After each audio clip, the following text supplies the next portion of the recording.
The icy wind howled across the Colorado plains as Lucas Whitaker urged his exhausted horse through the growing blizzard of 1878. Blood from a bullet graze on his arm had frozen to his buckskin jacket, a reminder of his narrow escape from a band of outlaws 3 days prior. The storm had blown in faster than any local had predicted, turning the late November afternoon into a white hell that threatened to bury man and beast alike. Lucas squinted against the blinding snow, cursing his stubborn determination to reach his homestead before nightfall. At 32, he'd survived worse the war between the states, Apache raids, and 5 merciless years breaking wild mustangs, but even he knew nature could kill a man quicker than any bullet. Just as he considered finding shelter beneath an outcropping, his horse snorted and pulled up short. "What is it, Thunder?" Lucas leaned forward, his gloved hand patting the stallion's frost-covered neck. That's when he heard it faint but unmistakable over the keening wind, a cry. Human, not animal. Then another, higher pitched. Lucas dismounted, his boots crunching through the snow crust as he followed the sounds to a fallen wagon half buried in a drift. The back canvas covering had been torn away by the wind, exposing the interior to the merciless elements.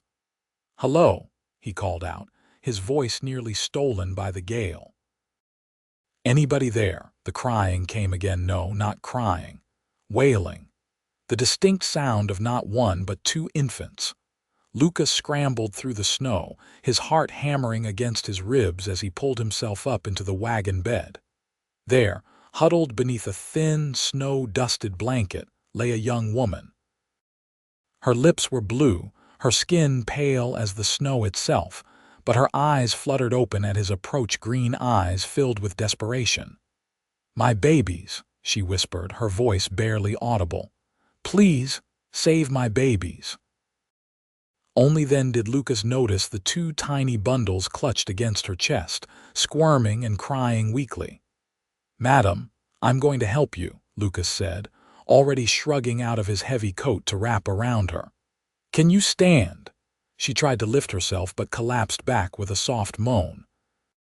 "Can't feel my legs." Her eyes locked onto his, fever bright and terrified. "Grace. My name is Grace Patterson. I'm Lucas Whitaker. My cabin's not far." Lucas made a quick decision, knowing every second counted. He gathered the twin infants first, tucking them inside his woolen shirt against his chest. They couldn't have been more than a few months old, their cries growing stronger as his body heat reached them. Then he lifted Grace, blanket and all, cradling her against him as he carefully climbed down from the wagon. Thunder watched with wary eyes as Lucas approached with his precious cargo. "It's all right, boy," Lucas murmured, somehow managing to mount while holding Grace and the twins. "We've got ourselves a family to save tonight." Grace's eyes fluttered closed as Lucas nudged Thunder forward into the storm. "Stay with me, Grace," he whispered fiercely, feeling one of the babies squirm against his chest. "Your little ones need you. Stay with me." The journey to Lucas's cabin took nearly an hour through the blinding snow. By the time the small log structure came into view, Lucas's arms burned with the effort of holding Grace and keeping the twins secure, but he refused to slow down, not when 3 lives depended on him. Inside the cabin, Lucas moved with practiced efficiency despite his exhaustion. He laid Grace on his bed, built up the fire until the small space grew warm, and unwrapped the twins to check them over. A boy and a girl, both with tufts of dark hair and matching sets of lungs that proved they had fight left in them. Grace drifted in and out of consciousness as Lucas worked to warm her, rubbing her hands and feet to restore circulation, coaxing sips of hot broth between her pale lips. The twins, wrapped in clean flannel and nestled in makeshift beds fashioned from wooden crates lined with blankets, slept peacefully once their bellies were full of warmed goat's milk from Lucas's single nanny goat.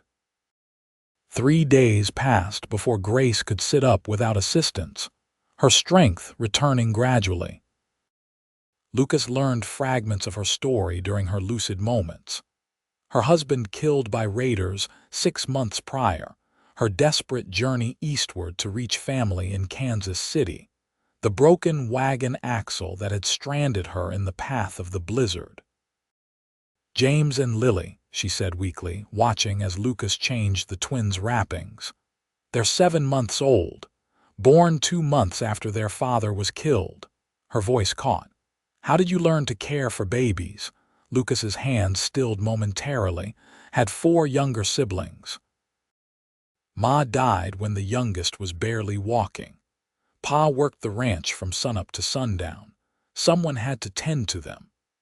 He didn't add that all 4 of his siblings had succumbed to typhoid while he was away fighting the war, a homecoming that had broken something inside him that had never fully healed.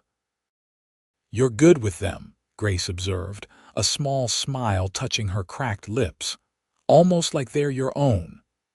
Reckon they're my responsibility now, at least until you're well enough to travel." Lucas didn't mention that the mountain passes would be snowbound until spring, trapping them all in this valley for at least 3 months. There would be time enough for that conversation when Grace was stronger. As December deepened, Grace's strength returned. She moved from the bed to a chair by the fire, then gradually began helping with small tasks around the cabin. Lucas had built the place for a family he'd once hoped to have, before the war changed his course. Now, with Grace and the twins filling the spaces, the cabin no longer echoed with emptiness. "I can take them to my sister in Kansas City once the pass is clear," Grace said one evening as they sat before the fire, the twins sleeping peacefully in their crates. "She wrote last year, offering a home."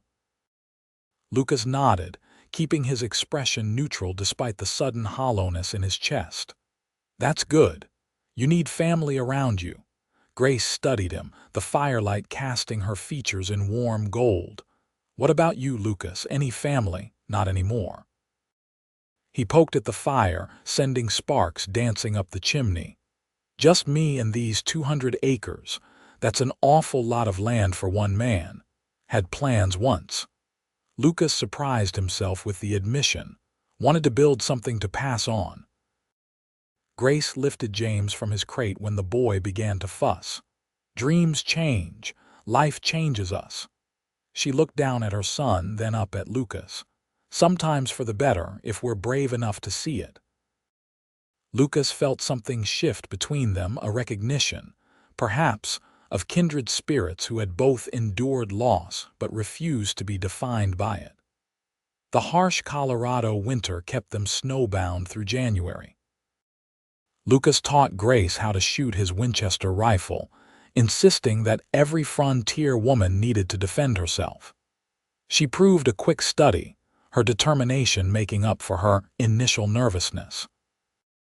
In return, Grace mended Lucas's clothes, cooked meals that made his simple fare seem bland by comparison, and filled the cabin with soft laughter. The twins thrived under their combined care. James grew stronger daily, his curious eyes following Lucas's every move. Lily, the quieter of the two, saved her brightest smiles for when Lucas sang to her at night old trail songs his mother had taught him. Their melodies somehow remembered after all these years. "You never told me how you ended up out here," Grace said one night as they washed dishes together, the twins already asleep. "A man with your skills could find work anywhere."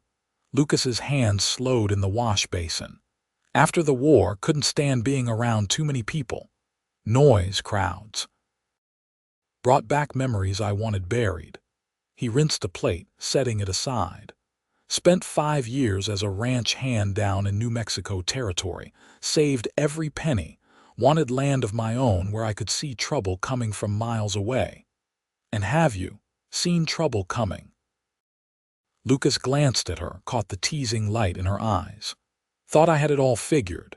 Then a blizzard blew in a woman and 2 babies, and now my quiet cabin's full of crying and laughing and more talking than I've done in years." "Is that a complaint, Mr. Whitaker?" Grace's eyebrow arched. "No, madam." Lucas felt the corner of his mouth lift in an unaccustomed smile, more like an observation.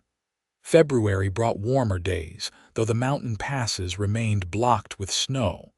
Lucas rode into the nearest town, returning with supplies, mail, and news from the outside world.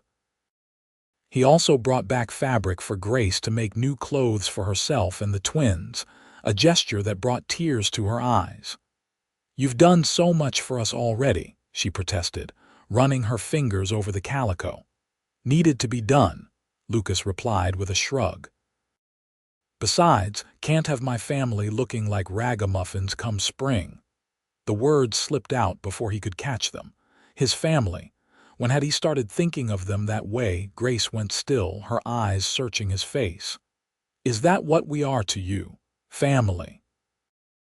Lucas turned away, suddenly finding great interest in unpacking the coffee and sugar. "Figure of speech. Don't mean nothing by it." That night, after Grace and the twins were asleep, Lucas sat alone by the dying fire. He'd known from the beginning that their arrangement was temporary, that come spring, Grace would take the twins and leave. It was the sensible thing, the right thing.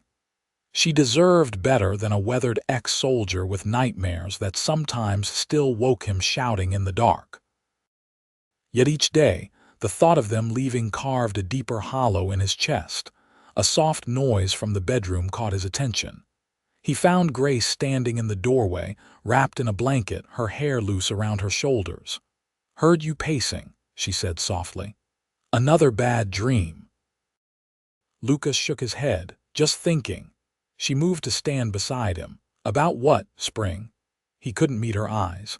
"Passes will clear in a month, maybe less." Grace was quiet for a long moment. "I've been thinking about that too." Her hand tentatively touched his arm. "Lucas, I need to ask you something, and I need you to be honest."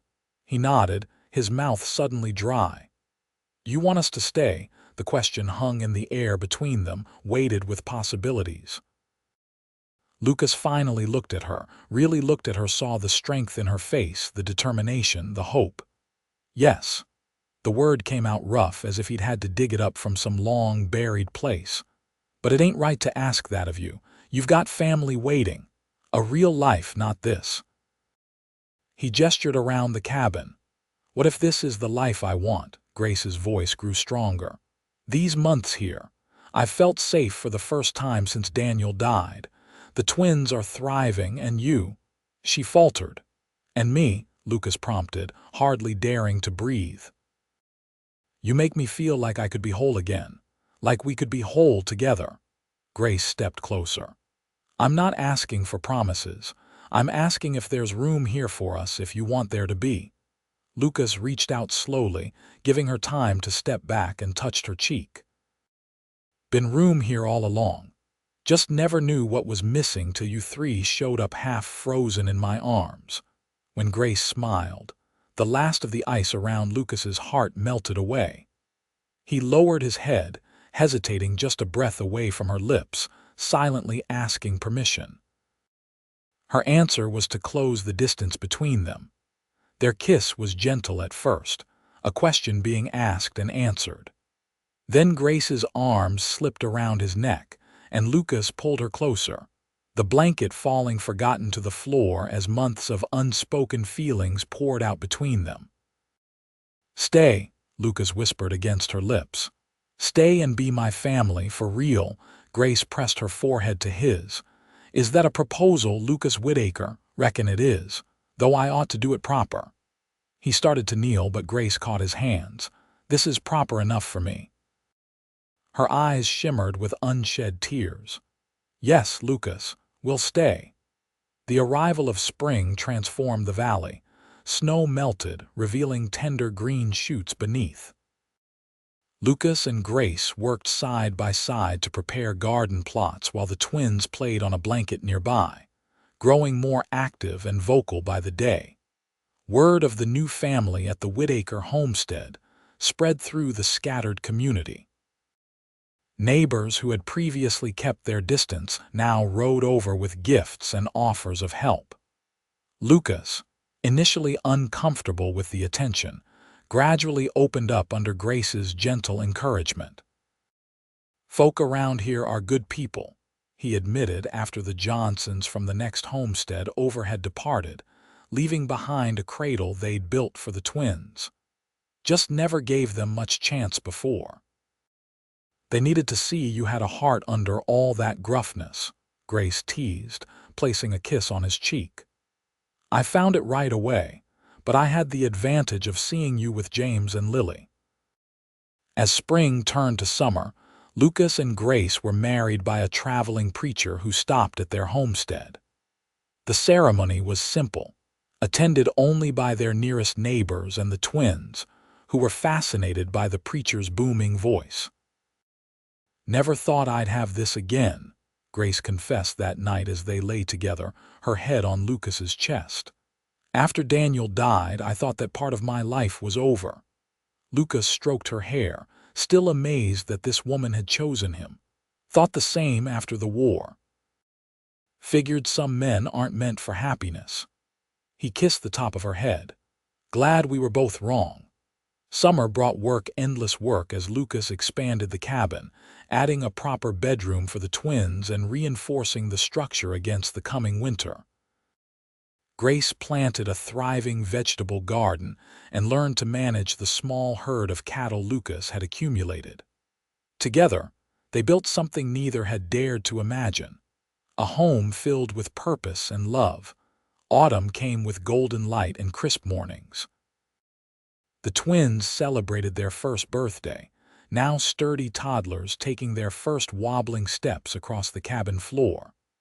Lucas found himself constantly amazed by their growth, by how fiercely he loved these children who carried none of his blood but all of his heart.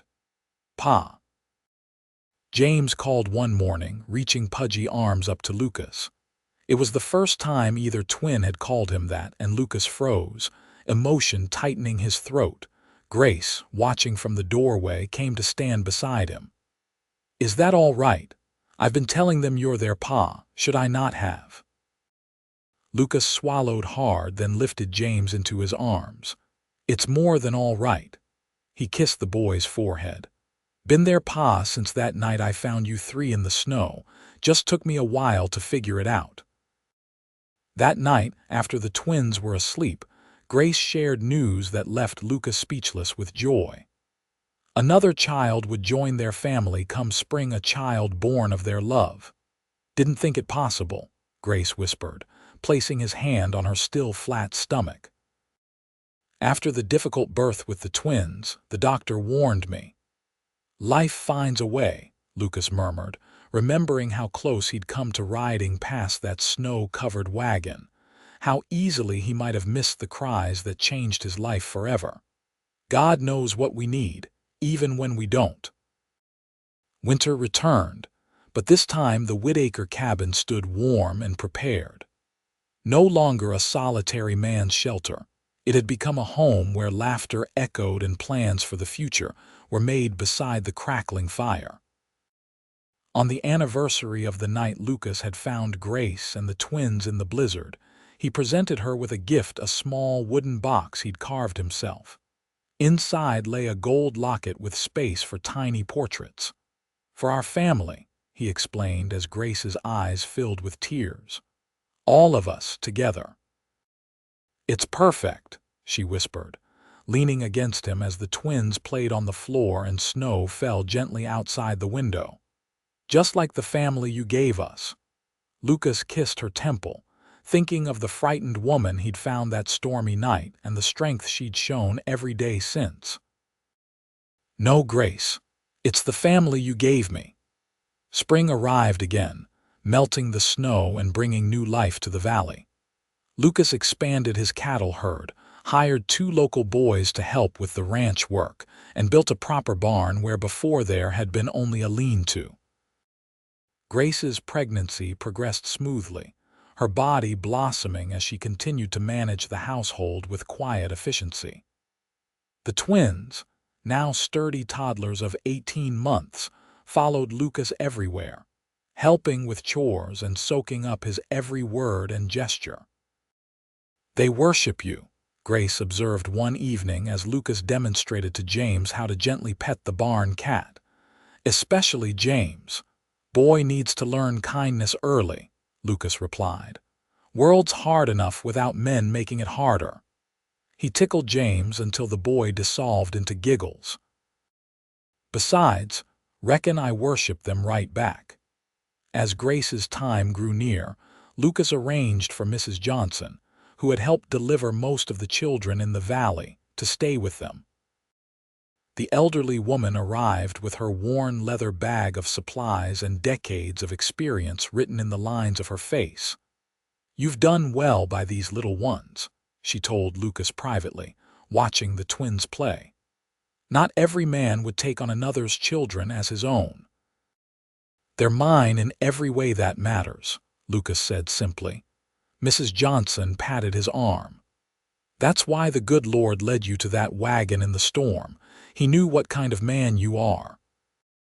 3 days later, after 14 hours of labor that left Lucas pacing the porch until his boots wore paths in the wood, their daughter was born. Small but strong, with a lusty cry that brought tears to Lucas's eyes when he was finally allowed into the bedroom. Grace lay exhausted but radiant, the tiny bundle cradled against her chest. "Come meet your daughter," she whispered. Lucas approached with reverence, carefully sitting on the edge of the bed. When Grace placed the swaddled infant in his arms, he felt the same overwhelming love that had surprised him with the twins, but now mixed with wonder at having helped create this perfect new life. "What shall we name her?" Grace asked, leaning against his shoulder to gaze at their daughter. Lucas studied the tiny face, already seeing hints of grace in the delicate features. "Hope," he said finally, "because that's what you brought back into my life that night in the blizzard. Hope for a future I'd stopped believing in." Grace's eyes shimmered with tears as she nodded. "Hope Whitaker." "It's perfect." Word spread quickly through the scattered community about the new Whitaker baby. Neighbors rode from miles around, bringing gifts and good wishes. Lucas, once the valley's recluse, now welcomed them all, pride evident in every introduction of "my wife and my children." By the time Hope was 3 months old, the Whitaker ranch had become something of a gathering place. Lucas had built a long table under the cottonwood trees, where community suppers were held once a month. Grace, recovered from the birth and glowing with happiness, organized the events that brought together families separated by distance but united by the challenges of frontier life. "Never thought I'd see the day," Tom Johnson commented during one such gathering, watching Lucas demonstrate rope tricks to a circle of admiring children. "You were the sourest, most tight-lipped fella in 3 counties when you first settled here." Lucas grinned, adjusting Hope in the crook of his arm while keeping an eye on the twins as they played with the other children. "Didn't have much to smile about back then." "Amazing what the right woman can do for a man," Tom observed, raising his cup in a toast toward Grace, who was deep in conversation with several other women. "Wasn't just Grace," Lucas said quietly. "It was all of them, finding them that night. Made me remember who I wanted to be before the war changed everything." As summer ripened into autumn again, Lucas and Grace celebrated their 2nd wedding anniversary. The ranch prospered under their combined efforts, growing from a hardscrabble homestead into a respectable operation that promised security for their children's future. One evening, as they sat on the porch watching the sunset paint the mountains gold, Grace took Lucas's hand. "Do you ever think about that night, the blizzard?" Lucas nodded, his thumb tracing circles on her palm. "Every day. Can't help wondering what would have happened if I'd taken the South Trail instead, if I'd missed seeing your wagon." "I was praying," Grace admitted. "Praying so hard for someone to find us. I knew the twins and I wouldn't survive another night in that cold." She leaned against his shoulder. "When I opened my eyes and saw you standing there, I thought you were an angel." Lucas chuckled. "No one's ever mistaken me for an angel before or since." "You were to us." Grace's voice grew serious. "Lucas, I need you to know something. When I said I wanted to stay back during that first winter, it wasn't just because I needed protection or security." "No." Lucas turned to face her fully. "No. It was because I was already falling in love with you. The way you cared for the twins, the respect you showed me, your quiet strength." She squeezed his hand. "I'd given up on finding love again. Then there you were, this gruff, gentle man who treated orphan babies and their half-frozen mother like they were precious cargo." Lucas swallowed hard against the emotion rising in his throat. "That's exactly what you were, precious, all three of you." He kissed her softly. "Still are. You, the twins, Hope. You're everything, Grace. Everything I never knew to ask for but can't imagine living without." As they held each other in the gathering dusk, the sound of children's laughter drifted from inside the cabin where Mrs. Johnson was entertaining the twins and baby Hope. The cattle lowed softly in the distance, and somewhere an owl called to welcome the night. "We should go in," Grace said eventually, though she made no move to rise. "It'll be getting cold soon." Lucas tightened his arm around her shoulders. "In a minute. Just want to remember this, us. How far we've come. From the desperate night in the blizzard to this moment of perfect contentment, it was a journey neither could have imagined. Yet somehow, through chance or providence, they had found each other and built something beautiful from tragedy and loneliness." "I love you, Lucas Whitaker," Grace whispered. "Thank you for finding us in that storm." "I love you too," Lucas replied, his voice rough with emotion. "Thank you for becoming my family." Inside, Hope began to cry, her tiny voice rising above the twins' chatter. Grace smiled and stood, pulling Lucas to his feet. "Duty calls, Cowboy." Lucas followed her inside, to the warmth and chaos of their family, the family he'd found in the cold and lifted into his heart, never to let go again. 5 years passed, transforming the Whitaker homestead into one of the most prosperous ranches in the valley. The twins, now sturdy 7-year-olds, attended the one-room schoolhouse that had been built in the growing settlement 3 miles away. James showed Lucas's aptitude for horses, while Lily had inherited Grace's green thumb, tending her own small garden plot with serious dedication. Hope, at 5, was a whirlwind of energy and questions, following her older siblings everywhere and charming everyone she met with her father's smile and her mother's determined spirit. And 2-year-old Matthew, the latest addition to their family, toddled after them all, determined never to be left behind. Lucas, now pushing 40 but stronger than men years younger, had become a respected figure in the community. His advice was sought on matters ranging from horse breeding to water rights, and the annual Whitaker Harvest Festival had become a tradition that drew families from miles around. "Never would have believed it," Lucas mused one evening as he and Grace watched their children chase fireflies in the summer twilight. "Me, hosting parties and settling disputes like some kind of community elder." Grace leaned against him, her hand fitting perfectly into his as it had from the beginning.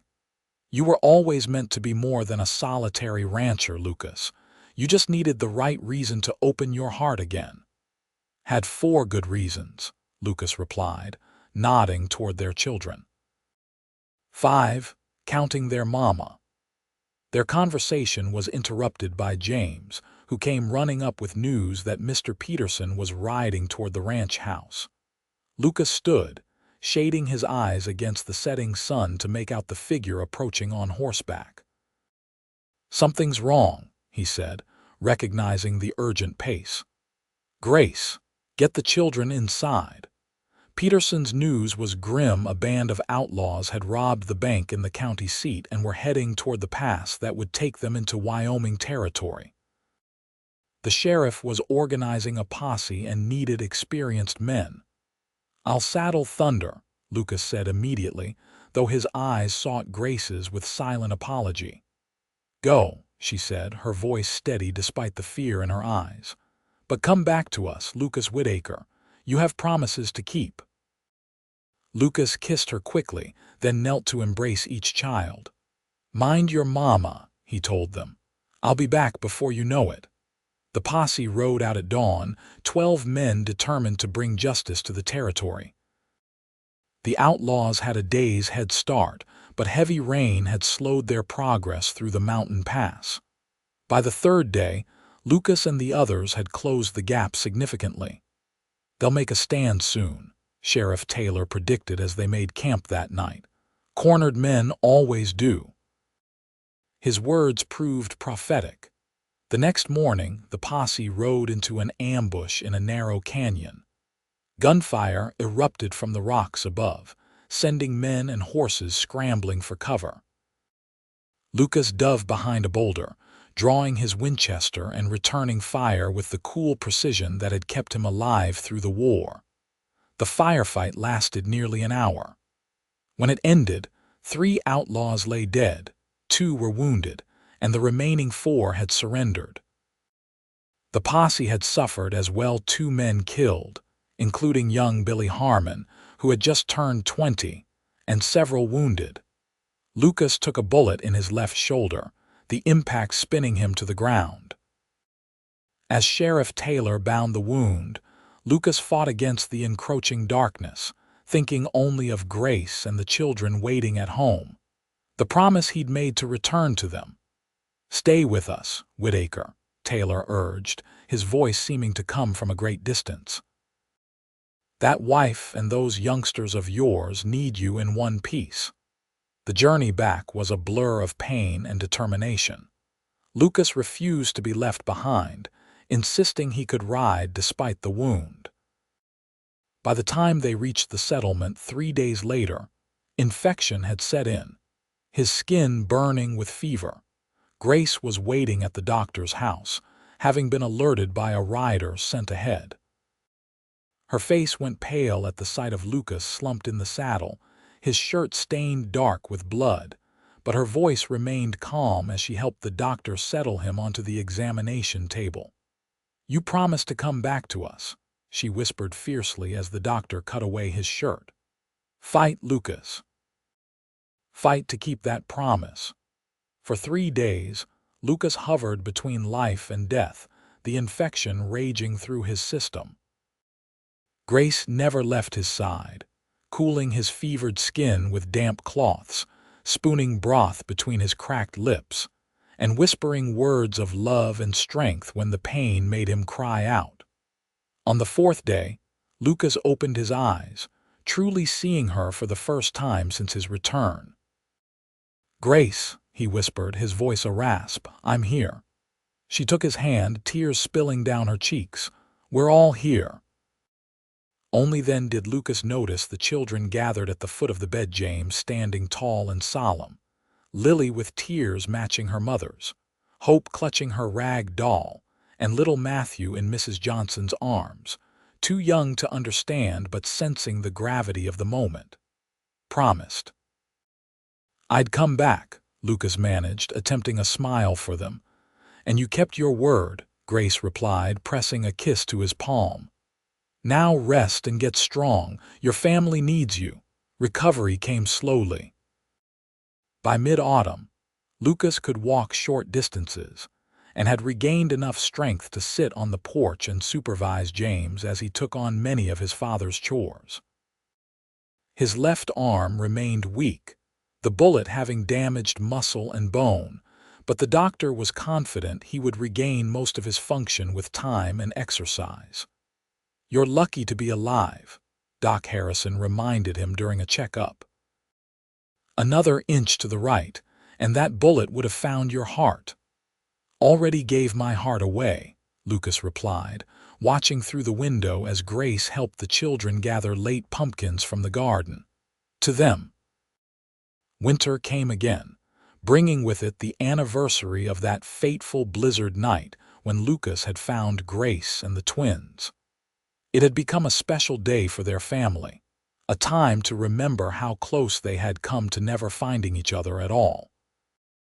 This year, despite his still healing wound, Lucas insisted on a proper celebration. The children were sworn to secrecy as he worked in the barn whenever his strength allowed, crafting a special gift for Grace. Meanwhile, Grace had her own surprise in preparation, sharing conspirator winks with the children when Lucas wasn't looking. On the anniversary night, after the younger children were asleep, Lucas and Grace exchanged their gifts by the fire. Lucas presented Grace with a cedar chest he had made with his own hands, carved with scenes of their life together: a wagon in a snowstorm, a cabin with smoke rising from the chimney, horses running in a meadow, and 4 children playing beneath a cottonwood tree. "It's beautiful," Grace whispered, tracing the carvings with her fingertips. "How did you manage this with your injury?" "Took twice as long as it should have," Lucas admitted. "Worth every minute to see your face now." Grace's gift to him was a hand-stitched quilt, each square depicting a memory from their years together. In the center square was an exquisite embroidery of the 2 of them standing before their cabin, surrounded by their 4 children. "The children helped choose the memories," she explained as Lucas spread the quilt across his lap, examining each detailed square with wonder. "Even Matthew pointed to the horses when I asked what should be included." "It's perfect," Lucas said, his voice thick with emotion. "All of it: the quilt, the memories, this life we've built." He looked up at her, this woman who had transformed his existence. "I found you in the cold that night, Grace, but you brought the warmth back to my life." Grace moved to sit beside him, leaning her head on his good shoulder. "We saved each other, I think. And now look at us, 4 beautiful children, a home filled with love, a future brighter than either of us dared to imagine after we'd lost so much." They sat together in comfortable silence, listening to the crackling fire and the occasional soft sounds of their sleeping children. Outside, snow began to fall gently, a reminder of the storm that had brought them together. 10 years from now," Lucas said eventually, "the twins will be nearly grown." Grace nodded against his shoulder. "James already talks about working the ranch with you full-time, and Lily, she has her heart set on teaching someday. They'll have choices we never had," Lucas said. "Education, opportunities. That's what I want for all of them, the chance to become whoever they're meant to be, with the foundation of knowing they're loved, that they belong." Grace lifted her face to his. "That's what you gave the twins that night, Lucas, more than shelter or safety. You gave them a father who loved them instantly, completely as his own." Lucas kissed her softly. "Easiest thing I ever did. One look at those tiny faces and I was gone." He smiled against her lips. "Course, one look at their mama had pretty much the same effect." Later, after Grace had gone to check on the children one last time, Lucas stood at the window watching the falling snow. He thought about the lonely man he'd been, riding through a blizzard with a wounded arm and a heart closed tight against the world. How a single moment, the sound of infants crying in the storm, had altered his course forever. Grace returned, slipping her arms around his waist and resting her cheek against his back. "What are you thinking about?" "How sometimes the best things in life find us when we're not even looking," Lucas replied, turning to gather her in his arms. "How a man can think he knows what he wants until life shows him what he needs." "And what is it you need, Lucas Whitaker?" Grace asked, her eyes reflecting the firelight. Lucas smiled, drawing her closer. "Exactly what I found that night in the blizzard. A woman brave enough to fight for her children through impossible odds, Twins who taught me how to love without reservation, and the chance to build a family stronger than any storm." "Well," Grace murmured, rising on her tiptoes to kiss him, "you've certainly found all that and more." "That I have," Lucas agreed, holding her close as the snow continued to fall outside, a gentle echo of the blizzard that had brought them together. "That I have."